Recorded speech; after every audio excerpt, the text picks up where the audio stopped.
तो चलिए शुरू करते हैं आज की ये गहरी चर्चा। आज हम सीधे चलते हैं प्राचीन भारत की उन शोरगुल भरी और बटी हुई गलियों में, जहां से एक बिल्कुल शांत लेकिन बेहद असरदार आवाज उभरी थी। कबीरदास जी की आवाज। सत्य के जुलाहे, ये नाम उन पर बिल्कुल सटीक बैठता है। क्यों? क्योंकि उन्होंने सिर्फ कपड़ा ही नहीं बुना, उन्होंने अपनी सच्ची बातों से पूरे समाज को एकता के एक धागे में पिरोने का काम किया था। अब यहां एक बड़ा दिलचस्प विरोधाभास देखने को मिलता है। एक तरफ उनका जीवन एक गरीब जुलाहे का था, बिल्कुल साधारण, लेकिन दूसरी तरफ उनके कहे गए शब्द सचमुच सोने से भी ज्यादा कीमती साबित हुए।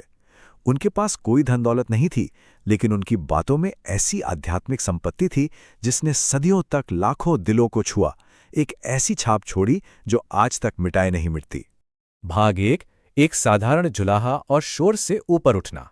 15वीं शताब्दी, इस दौर को समझना बहुत जरूरी है। ये एक ऐसा वक्त था जब समाज में मतभेद बिल्कुल अपनी चरम सीमा पर थे। हर तरफ बस एक सामाजिक और वैचारिक शोर था। हर कोई अपनी जाति, अपने धर्म और अपने रुतबे के दायरे में सिमटा हुआ था। और ठीक ऐसे मुश्किल वक्त में एक ऐसी आवाज ने जन्म लिया जिसे आगे चलकर पूरा इतिहास बदलना था। बेशक उनका जीवन संघर्ष और सादगी से भरा था, लेकिन उनकी नींव बिल्कुल पक्की थी, सच्चाई के प्रति एक अटूट समर्पण। एक गरीब जुलाहे के परिवार में बड़े होने के बावजूद उन्होंने इन संघर्षों को खुद पर हावी नहीं होने दिया, बल्कि सच कहूं तो उन्होंने इस सादगी को ही अपनी सबसे बड़ी ताकत बना लिया। भाग 2, एक गहराई से बटा हुआ समाज और उस युग की कठोर प्रथाएं। उस वक्त के विभाजन मानो पत्थर की लकीर थे। प्राचीन भारत को मुख्य रूप से 3 चीजों ने बांट रखा था। एक तो बहुत ही कठोर जाति व्यवस्था, दूसरा हिंदू और मुस्लिम समुदायों के बीच की धार्मिक दीवारें, और तीसरा ताकतवर लोगों का अंधा अहंकार।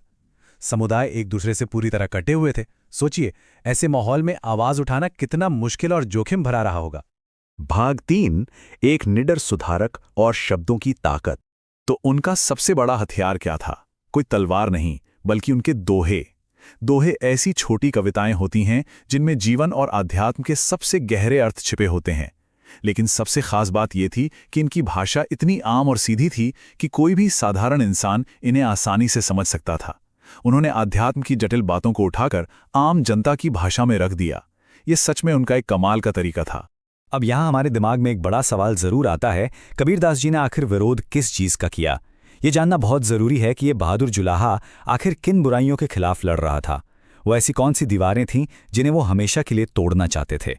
जवाब बिल्कुल साफ था।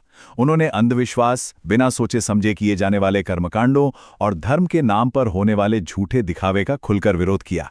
जन्म के आधार पर होने वाले भेदभाव को तो उन्होंने बिल्कुल सिरे से नकार दिया। उन्होंने सबको सिखाया कि सच्चाई को किसी इमारत में नहीं, बल्कि अपने ही अंदर ढूंढो। अब जाहिर सी बात है, जब ऐसी निडर बातें होंगी तो समाज के ताकतवर लोगों के अहंकार को ठेस तो पहुंचेगी ही।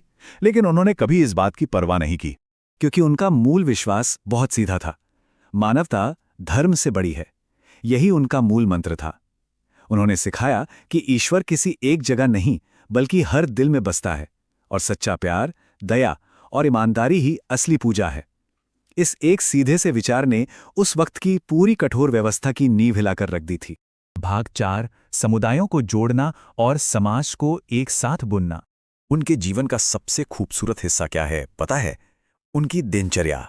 दिन भर अपना काम करना, कपड़े बुनना और रात में लोगों के बीच अपना ज्ञान बांटना।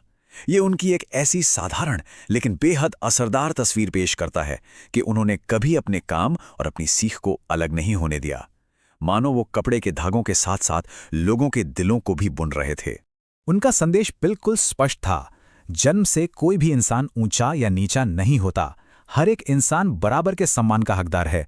उन पर बहुत हमले हुए, कड़ी आलोचना हुई, समाज ने अस्वीकार भी किया, लेकिन वो पीछे नहीं हटे। वो लगातार समानता और इंसाफ की बात करते रहे। उन्होंने डंकी की चोट पर सच बोलना जारी रखा। अगर हम ध्यान से देखें तो उनका सामाजिक असर एक क्रम में बढ़ा। सबसे पहले कड़ी आलोचना और अस्वीकृति झेलना, फिर भी लगातार शांति और एकता का संदेश फैलाते रहना, और आखिर में वही इंसान उन्हीं बटे हुए समुदायों के बीच एक बहुत बड़ा और मजबूत पुल बन गया। उनकी बातों ने लोगों को एक दूसरे से नफरत करने के बजाय करुणा और प्यार से जीना सिखाया। आखिरी भाग, शांति की विरासत, और आज के वक्त में इसकी अहमियत। ये कोई भूली बिसरी कहानी नहीं है। कबीरदास जी के दोहे और कविताएं आज भी जिंदा हैं। आज भी स्कूलों में इनकी बातें पढ़ाई जाती हैं। बड़े बड़े आध्यात्मिक आंदोलन इन्हीं बातों से राह देखते हैं और दुनिया भर के समाज सुधारक उनसे प्रेरणा लेते हैं। ये साबित करता है कि उनका ज्ञान किसी एक सदी में कैद नहीं था, वो हमेशा के लिए प्रासंगिक है। तो अगर इस पूरी चर्चा का एक निष्कर्ष निकालना हो तो वो ये है, प्यार हमेशा किसी भी बंटवारे से ज्यादा मजबूत होता है और सच्चाई हमेशा डर से कई गुना ज्यादा ताकतवर होती है।